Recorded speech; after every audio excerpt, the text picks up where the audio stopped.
আইনামা কুল্লু মান আলাইহা ফানিউ ওয়া ইয়াবকা ওয়াজহু রাব্বিকা যুল জালালি ওয়াল ইকরাম।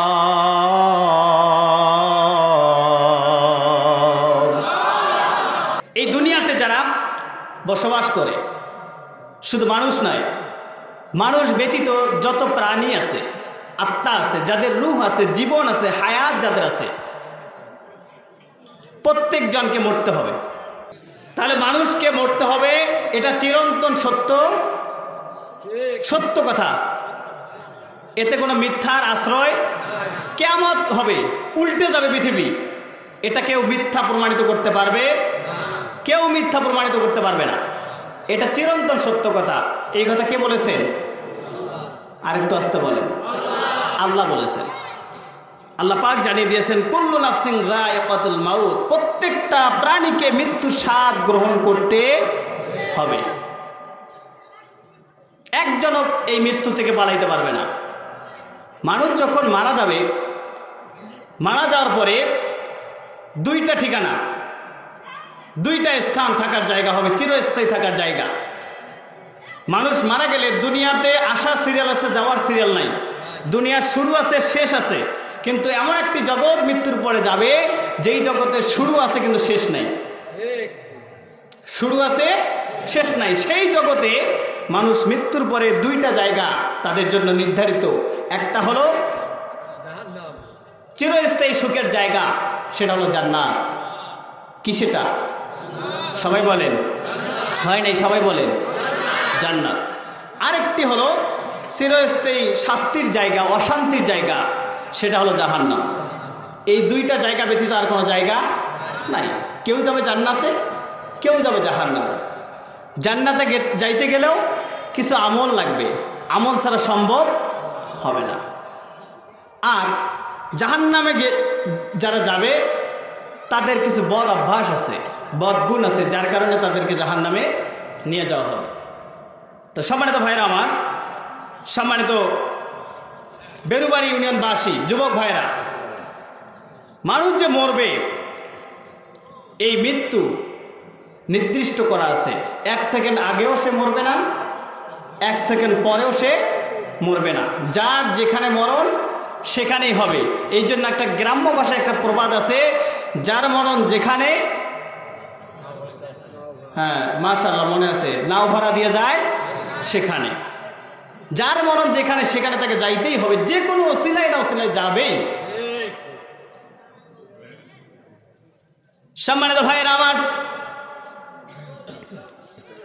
এই কথাটার দলিল দিতে গিয়ে আল্লাহ পাক 16 নম্বর সূরা, সূরা নাহলের মধ্যে 61 নম্বর আয়াতের মধ্যে জানিয়ে দিয়েছেন, ফাইযা জাব আজালুহুম লা ইস্তাখিরুনা সাআতাও ওয়া লা ইস্তাকদিমুন।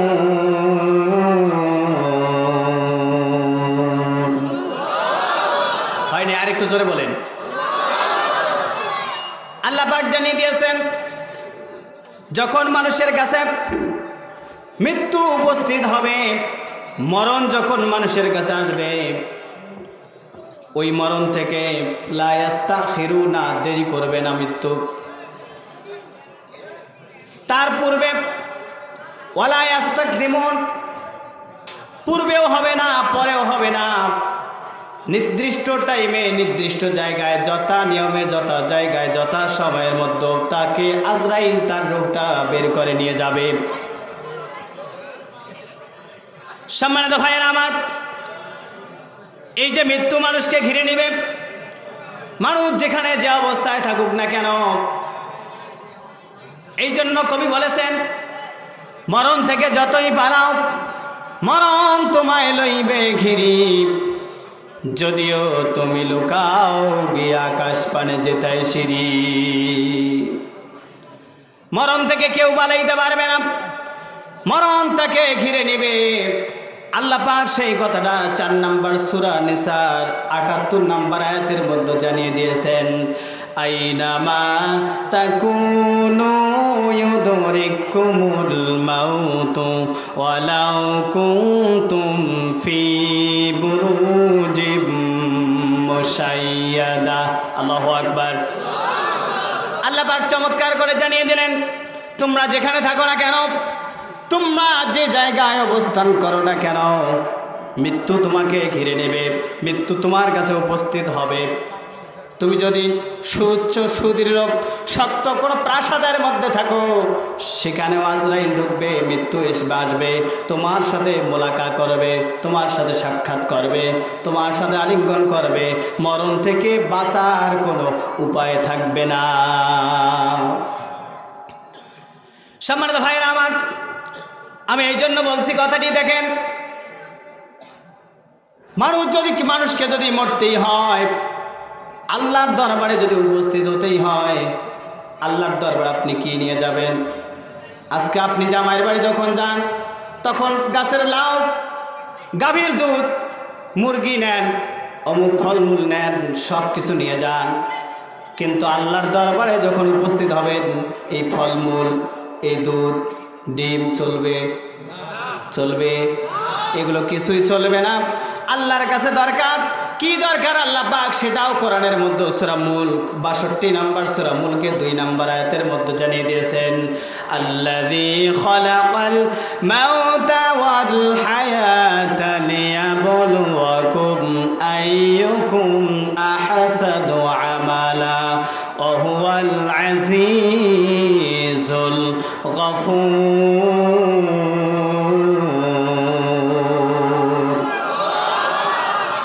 চমৎকার করে জানিয়ে দিয়েছেন, আল্লাযী খালাকাল মাউতা, সৃষ্টি যিনি করেছেন, আগে মৃত্যুর কথা বলেছেন, আগে মরণকে সৃষ্টি করে দেওয়া হয়েছে, ওয়াল হায়াতা, জীবন সৃষ্টি করে দেওয়া হয়েছে। কি জন্যে? আইয়ুকুম আহসানু আমালা, কে সুন্দর সুন্দর কাজ করতে পারবে, আমল করতে পারবে। এই সুন্দর সুন্দর আমলটা দেখার জন্য, পরীক্ষা করার জন্য, যাচাই বাছাই করার জন্য আল্লাহ পাক মানুষকে হায়াত দিয়ে দুনিয়ার জমিনে পাঠিয়ে দিয়েছে। এই জন্য পাঠিয়ে দিয়েছেন, দুনিয়াতে কেউ থাকতে পারবে না। দুনিয়া চিরস্থায়ী জায়গা নয়, এটা হলো ক্ষণস্থায়ী জায়গা। কে বলেছেন? সবাই বলেন।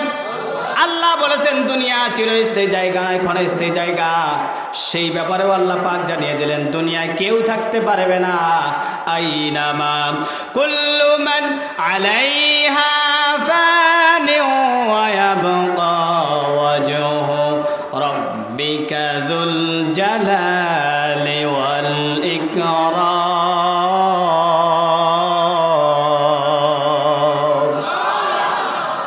চমৎকার করে জানিয়ে দিয়েছেন, এই পৃথিবীর যা কিছু আছে একটাও অবশিষ্ট থাকবে না। ইয়াবকা, বাকি থাকছে না, থাকবে না, কিছুই থাকবে না, অবশিষ্ট থাকবে না, সব কিছু ধ্বংস হয়ে যাবে। কেবলমাত্র গরিয়ান, মহিয়ান, সর্বশক্তিমান, দয়াবান সেই আল্লাহ রব্বুল আলামিন ব্যতীত সবাই ধ্বংস হয়ে যাবে। কেউ দুনিয়াতে থাকতে পারবে না, একজনও বাকি থাকবে না। বাকি থাকবেন কে? কে থাকবেন? সবাই বলেন, কে থাকবেন? আল্লাহ থাকবেন, বাকি কেউ থাকবে না। সম্মানিত ভাইয়েরা আমার, সম্মানিত প্রিয়জনেরা আমার, এই জন্য মানুষ যদি মরে, আল্লাহর দরবারে যদি ওঠে, আল্লাহ পাক জানিয়ে দিয়েছেন আমার দরবারে আসবে একটাই কারণ, ইয়াসলাউনাহা ইয়াউমাদ্দিন ওয়া মা হুম আনহা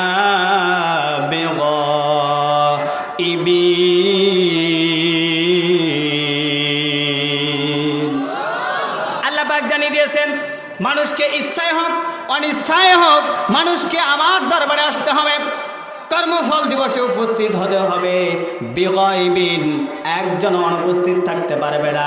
সে যত বড় ক্ষমতাশীল হোক না কেন, যত বড় সম্পদশালী হোক না কেন, যত বড় এলাকার নেতা হোক না কেন, সে যত বড় এমপি হোক না কেন, মন্ত্রী হোক না কেন, একজনও বাদ যাবে না। এমনকি গত যে ডোনাল্ড ট্রাম্প আমেরিকার প্রেসিডেন্ট হলো, তিনিও পার হতে পারবেন না। একজনও পার হতে পারবেন না। সবাইকে আল্লাহর দরবারে আসতে হবে, আল্লাহর দরবারে তাদেরকে উপস্থিত হতে হবে। একজনও বাকি থাকবেন না, কর্মফল দিবসে তাদেরকে ঢুকতে হবে। সম্মানিত ভাইয়েরা আমার, আল্লাহর দরবারে যদি উঠতে হয় আমল নিয়ে যাওয়া লাগবে নাকি আমল ছাড়া? কি লাগবে? আমল লাগবে।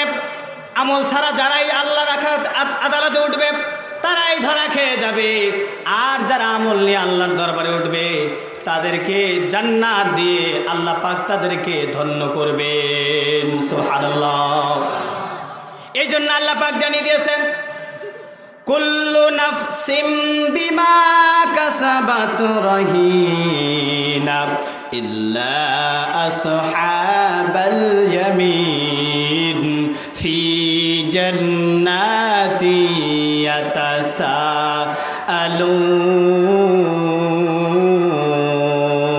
ইয়াতাসাআলুন। আল্লাহ পাক এই জন্য চমৎকার করে জানিয়ে দিয়েছেন, কুল্লু নাফসিম বিমা কাসাবাত রহিনা। প্রত্যেকজন তার কৃতকর্মের জন্য দায়বদ্ধ, কৃতকর্মের জন্য আবদ্ধ। একজনের আমলনামা আল্লাহর দরবারে আরেকজন পেশ করবে না। যদিও দুনিয়াতে এই সিস্টেম আছে, একজনের সাক্ষী আরেকজন দিতে যায়। এইরকম হয় কি না? হয় কি না?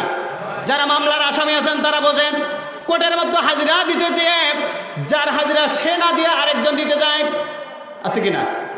এই রকম সিস্টেম বাংলাদেশের মধ্যে আদালতে চালু আছে। কারণটি কি? কারণ হলো তলে তলে বাম হাতে টাকা লেনদেন করে। ঠিক কিনা? আরেকটু আসতে বলেন। ভয় আছে? ভয় আছে? কোনো ভয় নাই। চেয়ারম্যান সাহেব উপস্থিত আছেন, পুলিশ আসার সুযোগ নাই। আছে সুযোগ? আগে আসতো। এই মাহফিল আয়োজন করতে গেলে থানায় পারমিশন, অমুক জায়গার পারমিশন, তমুক জায়গার পারমিশন। ওদের এমপি মন্ত্রী চেয়ারম্যানকে যদি অতিথি না বানানো হয়েছে, মাহফিল পারমিশন হয় না। আরেকটু আসতে বলেন। এই সুযোগ আর হবে না।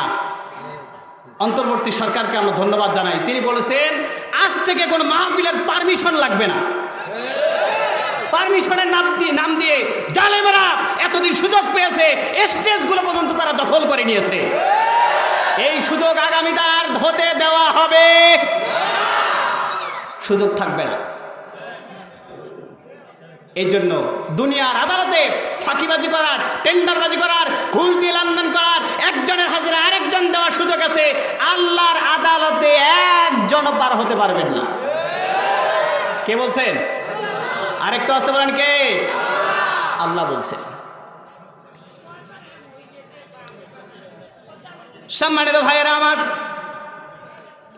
এই জন্য আল্লাহ পাক চমৎকার করে জানিয়ে দিয়েছেন, কুল্লু নাফসিম বিমা কাসাবাত রহিনা। প্রত্যেকজনের কর্মের জন্য নিজে আবদ্ধ। নিজের আমলনামা নিজেকে পড়তে হবে। নিজের আমলনামা আরেকজন পড়ার কোনো সুযোগ নাই, নিজেকে পড়তে হবে। নিজের দায় হিসাব নিজেকে দিতে হবে। এরপরে বলেন ইল্লা আসহাবাল ইয়ামিন, যারা ডানপন্থী, ডান দিকে যারা থাকবে তারা ব্যতীত। তার মানে দুনিয়াতে যারা ডানপন্থী ছিল, ডান লোকদের সাথে যারা চলত, সত্য পথে যারা থাকত, কোরআনের পথে যারা থাকতো, কোরআনের দলে যারা থাকতো, এদেরকে ডানপন্থী বলা হয়। আর আল্লাহ পাক জানিয়ে দিয়েছেন ইল্লা আসহাবাল ইয়ামিন, যারা ডানপন্থী তাদের সাথে যারা থাকবে তাদের হিসাব আল্লাহ পাক নেবেন না। সুবহানাল্লাহ। কিন্তু আল্লাহ পাক বলেছেন এই ডানপন্থী লোকদেরকে জান্নাত দেওয়ার জন্য ফি জান্নাতি ইয়াতাসালুন, তাদেরকে জান্নাতের মধ্যে ঢোকানো হবে। সুবহানাল্লাহ। কালকে কি কর? আর একটু আসতে কন। দেখেন বেশি জোরে কর না, পাশের লোকজন শুনলে ফির খারাপ হয়ে যাবে। এমনভাবে সুবহানাল্লাহ করছে যেন পাশের লোক না শোনে। শুনলে কি কষ্ট হবে? কষ্ট হবে। সম্মানিত ভাইয়েরা আমার, তাহলে আল্লাহ পাক জানিয়ে দিলেন প্রত্যেকজনকে হিসাব দিতে হবে। প্রত্যেকজন কর্মের জন্য প্রত্যেকজন আবদ্ধ। একজনের হিসাব আর একজন দিতে পারবেন না। আর যারা ডানপন্থী তারা ব্যতীত তাদের কোনো হিসাব হবে না। যুবক ভাইরা, আমি আপনাদের দৃষ্টি আকর্ষণ করছি, কোরআনের যেখানে আলোচনা হয় সেখানে গন্ডগোল করা হলো আবু জেহেলের একটা লক্ষণ। এই কাজটা করতো আবু জেহেল, উতবা, সাইবা, মুগিরারা, যারা জালেম ছিল তারা করতো গন্ডগোল। এই এত বড় আয়োজন, এত সুন্দর চমৎকার আয়োজন করেছে, যদি গন্ডগোল হয় এটা কি ভালো হবে না খারাপ হবে? একজনও পারস্পরিক কথা বলবেন না। আমি অনেকক্ষণ থেকে লক্ষ্য করছি কোরআনের কথা বলার সময় আল্লাহ পাক জানিয়ে দিয়েছেন, ওয়াইদা কুরিয়াল কুরআন ফাসতামিউ ওয়া আনসিতু, ফাসতামিউ লাহু ওয়া আনসিতু। যারা কোরআনের যেখানে আলোচনা হয় চুপচাপ করে শোনো। যারা মুমিন তাদের বৈশিষ্ট্যটা হলো কোরআন চুপচাপ করে শোনা, মনোযোগ সহকারে কি আলোচনা হচ্ছে।